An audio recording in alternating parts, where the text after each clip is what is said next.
We're going to start with breaking news. 4 people are in the hospital after a shooting in New Orleans. The victims were working on a drainage project at the time. It happened uptown on Annunciation Street between Napoleon and Louisiana.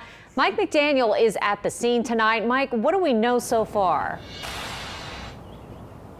Well, let's start with, thankfully, at this point, we haven't gotten any word that any of these people have died as a result of this shooting. We are told 3 of these 4 young men who were shot have minor injuries, the 4th a bit more severe. A witness told us that there were a lot of shots fired, and you can see behind me from the shell casings or the shell markers on the floor, on the ground from police, that indeed is the case. There's even a car behind this church, which is New Shiloh Missionary Baptist Church, that has some bullet holes in it as well. Don't know if that's actually part of the crime scene or if that was involved in any way, but those men are between the ages of 18 and 25, and they're part of a youth training program on green infrastructure.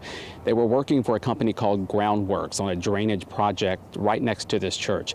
The executive director of the company, who had just left the scene before the shooting, was told a black F-150 truck circled the block a few times and then parked.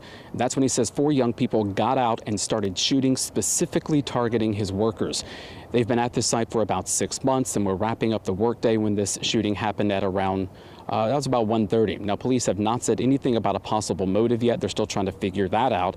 We are told police have an idea of who the suspects are, but at this point, we have not gotten any confirmation on that. And just for the record, the pastor of this church said that there was no services going on at the time. There were no activities, so no one was injured there.